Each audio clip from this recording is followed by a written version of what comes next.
Well, we're back with another interesting guest for you here on the Chatterbox. Deanie Pellegrinin, coming to you through the courtesies of the Tryon Daily Bulletin. I'm bound to get that right because as I'm in the office, incidentally, here in a beautiful old converted school building in the heart of downtown Columbus, which is a sister city for Tryon.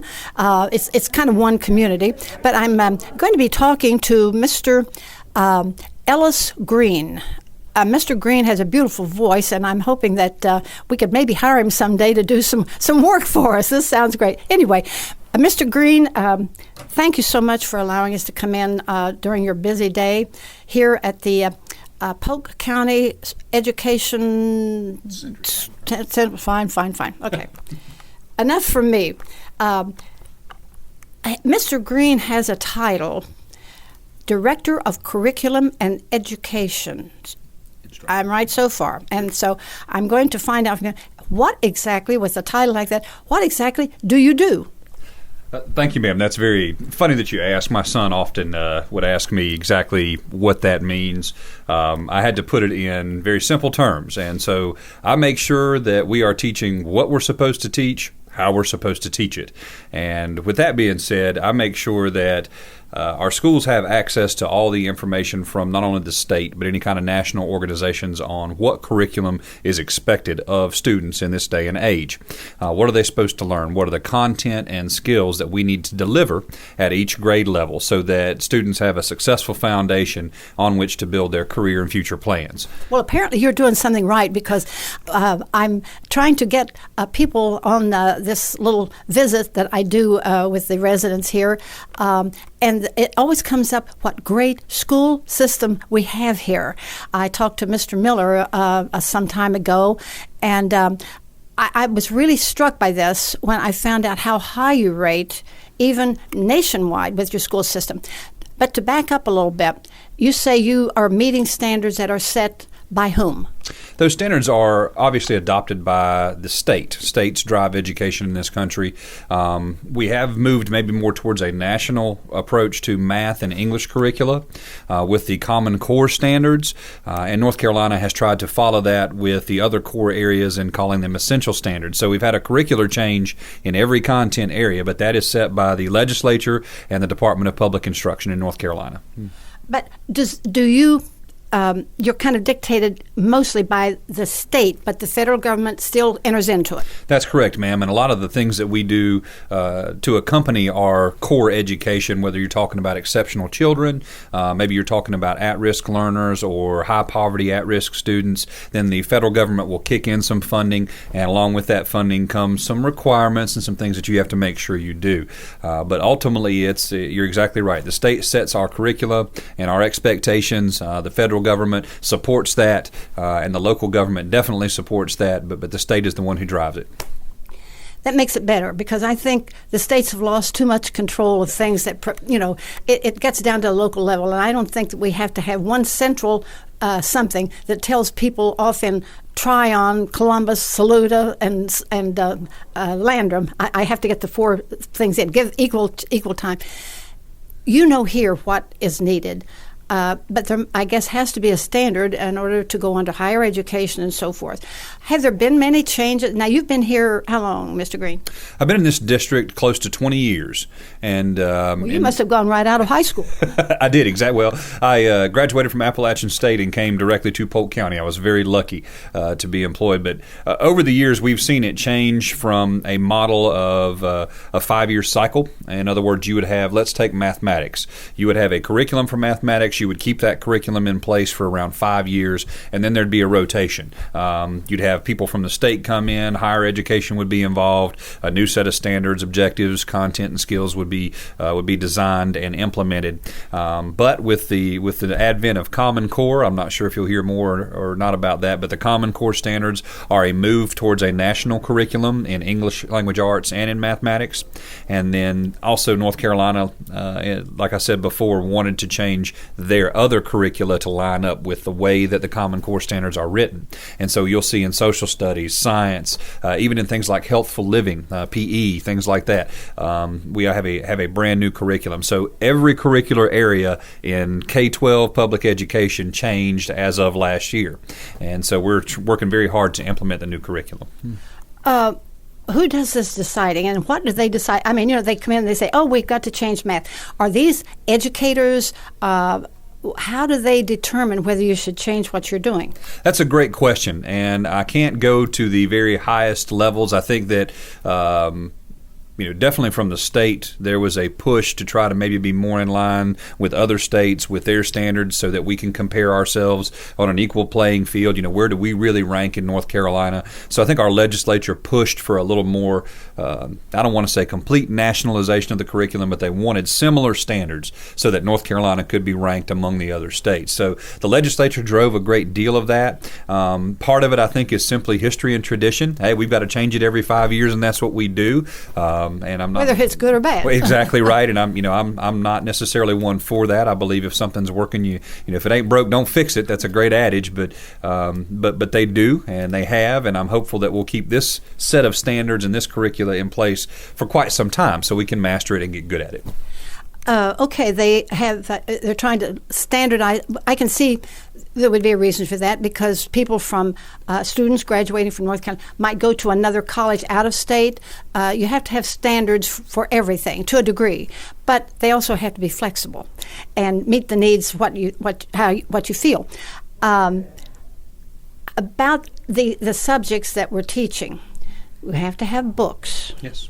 We still do read and teach reading and writing and arithmetic, don't we? Yes, ma'am. Okay. Absolutely. It's not all computerized. No. In fact, there is a tremendous focus on the integration of English and language arts skills in every curricular area. In other words, if I am a social studies teacher, for example, part of my curricular expectations would be to have a writing component, speaking component, some type of communication skills built into what I'm teaching already in social studies so that students will be better communicators, better equipped to face that world when they go to college or when they go on to the workplace. So, yes, ma'am, you're right. There's a huge focus on communication skills, even though we've got texting and Facebook. Yes. BLU, TVY. That's right. I see young couples walking down the street or in restaurants or wherever, and they each have a cell phone, and I find a lot of times they're talking to each other in a language maybe it's this we don't know what they're saying. I don't know.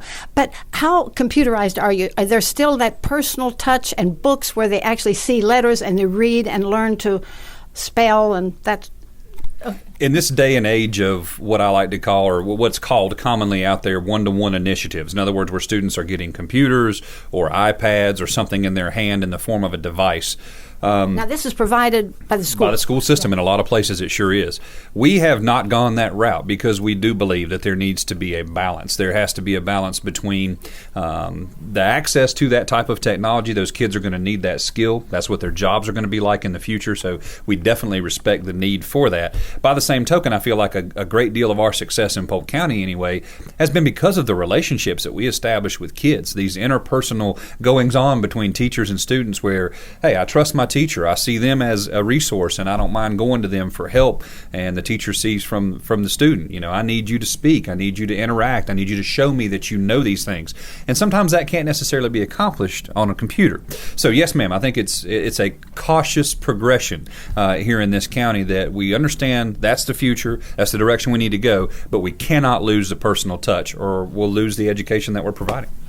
They don't mandate that you go computers and certain things. There are certain things, computers, I hate them, but they're here to stay. And it's been a great thing. I realize that. But it's also been a deterrent in some places where you see young children who are supposed to be learning to read and write, sitting there playing games, supposedly learning on a computer. So apparently you're doing something right here, because the reputation I found in my 4 years of being here in Polk County is great. And the young people have an attitude that is just amazing. I love talking to the young people because they're our future. Absolutely. I would have to echo, your sentiment with regards to the young people, the raw materials that we have in this county. A great deal of community support as well. When certain other governments, local municipalities, counties around us are cutting the funding that they provide public schools, our county has chosen to either maintain or increase it. And boy, that we are really lucky to have that happen that way. People ask us all the time, what are you doing that makes you so successful? They want to come and copy a program or put this in place or that. And our answer to them is always the same. If you cannot take our kids, our families, our community, and lift them up and put them down where you're at, I'm not sure we can give you any advice, because it takes all of that. It takes a commitment from your local community. It takes a commitment from the families and the students who are in your schools. It takes a commitment from the educators that you put in place to make all that work, and it's a great synergy. It can't be done in isolation. It can't be a program that does it. It has to be people. It has to be people caring about what they're doing and caring about the kids that they serve, and we're lucky to have all that. Well, this has been looked on, and I kind of looked on it that way till I actually started living here, as a retirement community where a lot of people retire here or they have part-time homes here. I have found that is not true. We do have retired people here, but they don't retire from living. And even those people are involved in everything that goes on in the community, from the schools, to the arts, to the science, everything that's going on, the sports. You're concentrating more on education now instead of, as I mentioned, sports. Have good teams, and that's important. You have beautiful facilities. But I have found that community support for everything from the arts, education, recreation, looking after all of us older senior citizens, beautiful retirement facilities here for people who live on. But those people are they're still contributing, which I think is what makes this such a unique place. I'm trying to round out some of those people because, as I say, they're here still giving. And when there's a need for some money to provide something, they always reach down the checkbook without any publicity. It's just a great place. How did you are a native Carolinian? No. Absolutely, Okay. from Catawba County, North Carolina. Okay. Yes, And ma'am. how did you end up here? My senior year at Appalachian State, I was a North Carolina teaching fellow, and had looked around the state for various and sundry jobs. I grew up near the mountains. I've always loved the mountains and wanted to be in Western North Carolina. And so when Polk County had a job opening, obviously I was very interested in coming to interview for that. I've never heard of Polk County before in my life. I wanted to come check it out. Was real curious about a place that had the size population, the size of school population that they had. But you looked it over. What was your impression when you first came here? Do I want to live here? I think I tell a funny story. I came for my interview, and it's right here in this building was my first interview. And I drove through Columbus, and I saw the "You are now leaving Columbus" sign before I ever saw the "You are now entering Columbus" sign. And I thought, wow, where did I go? What did I do? But the minute I stepped foot in Polk County High School, the minute I stepped foot in this building and met the people who are charged with educating the kids of this community, the students of this community, man, I was blown away. The support and the kindness and the true focus that these individuals had and still have on doing quality programming for kids in schools. Yeah, I always am interested in why people come here, and usually they don't have. There's not an answer to it. No. It's just a feeling. Now that sounds strange. My daughter and her husband moved down from Cary because it was growing large. They had a business they could do from their home if they wanted to, and they spent a weekend here at the Pinecrest Inn. Give them a little plug. We need more Pinecrest Inn. Places like that. We have some good ones, but we need more. But I said, first time I came here then, well, what attracted you to it? And the more I was around town, the more there's just a feeling. It really is. It's hard to describe because I think it depends, quite frankly, on the people who are here. And it's so hard to put your finger because there's so many different types of people. It's such an eclectic community when you get down to it. One side of the county is not like the other side of the county. And so no matter who you are, I think it has something to offer you. It has someone to offer you to come and latch onto. And like you, I had heard the rumors. I heard it was a retirement community. And wow, young people, if you're looking for a wife or something like that, you don't need to come here. But I found the opposite. I actually met my wife. She was a guide guidance counselor at the high school, and I was a math teacher there. And the first year you started she was there, in here at the high school teaching. I did. I started teaching mathematics and did a little bit of science and computer engineering as well. But met my wife there, and the rest is history. I got snagged by Polk County, and man, I sure am happy about that. I'm glad you didn't say you got snagged by her. No, that was a mutual agreement. But you men don't realize it. But we get you. Oh, there's no doubt y'all are tremendously smarter than the males. We just haven't conceded that point yet. Right. But yes.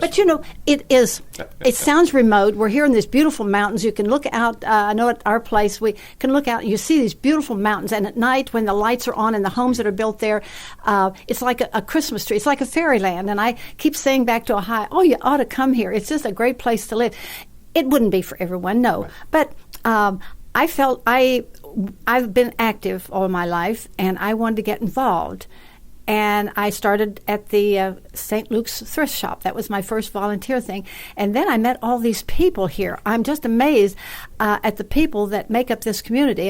And Mayor Peebles, when I first talked to him, and he said, what other town of 2,000 less population, the county is a little bit larger than that, but right. The town has 4 bookstores. Absolutely. It's a tremendous resource, I think, not only for the residents who live here, definitely for the educational community, because not only do you have those resources, but you have the people who really enjoy them, who make them come alive. So when you read a story about an admiral or a general or something like that, I can run to Tryon Estates, or I can go down here to another place and get somebody to come to the school and speak, who's been in that role or done that. So you just don't find that everywhere. We sure are lucky to have it. Well, we have a New York Times number 7 on the New York Times bestseller list. Paul Reed settled here. I think he's been here something like 6 years. Yes. But they looked around. I'm having him on. He's been so busy signing his new book, which is just great.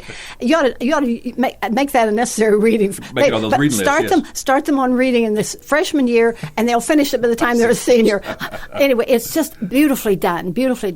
But he said we tried different places. We wanted to move from where they were, and he said, we stayed here, we came back, but there was something about it that attracted him to come here. People, but the thing is, I feel that we're small. We're a dot on the map, but we're at the crossroads of the world. Yes. And I have found that we are close enough. If you want a big city for something, I mean, I never have to leave town to shop for anything. Right. But if you have to go out of town, or if you live here and you have to travel, we're close to larger cities within just a short drive, airports, large city facilities, but we have the convenience and the comfort of a small town living. I can't agree with you more. I'm also on the Economic Development Commission and feel that was a great way to summarize what we try to tell folks when they inquire about Polk County. And it truly is the best of all worlds. What do you want? Because we can send you there in a short amount of time. Greenville, Spartanburg, Charlotte, even if it's just Forest City or Hendersonville, Asheville's up there. I can be snow skiing, or I can be out on the lake water skiing in a matter of 20 or 30 minutes. And you just don't find a lot of places like that. So absolutely, ma'am. Geographically and with regards to metropolitan areas, we've got small town living. We can be 15 or 20 minutes away from big city living. So either way, we're lucky. Well, we have a lot to offer, so you don't have to leave town, because there's something doing every day if you want to go, or every evening. A lot of things that, live theater. We have beautiful art, the Tryon Arts Center. We have, as I said, 4 bookstores, but we have just a nice population of people here who make it interesting. And sure, people disagree when they're trying to decide something for a town, and I'm amused, but I read the paper cover to cover because I've learned names of people and their thoughts when they put letters to the editor and so forth. But when it comes to getting things going, they seem to come together and get things done. Absolutely. I'll give you one example of that. We had an idea from one of our teachers at the high school. When I became principal there, he really wanted to try to look at maybe making a small school farm. He had seen some school farms be successful out there. I'm glad you mentioned that. Yes, ma'am. I use that example because you're talking about a school system with no money. I mean, we have money to run our operations, but we don't have money to go out there and start buying property. The necessities, but not the luxuries. There you go. And so you look at this 10-acre plat of land, which is right beside campus, would be perfect for that type of arrangement. And you sit there almost like a kid before Christmas. Man, I really wish I could have that, but I know my parents can't afford it. Blah blah blah. But the bottom line was this community came through. This community helped us raise an inordinate amount of money, in the hundreds of thousands of dollars, to be able to purchase that land. And now, because of that, we've had over a decade of kids who are learning in a real-world classroom out there on that farm. And career. I think that there's a trend, maybe I'm misreading things, but there's a trend to back to nature, that you can make a good living letting Mother Nature provide you with the source, that you've got to do the work, and it's hard work. And those kids at that farm, because that goes on 12 months a year. It's 24 hours a day. It's 12 months a year. People used to laugh at me because I would get a phone call from the sheriff's department about the goats being out on 108.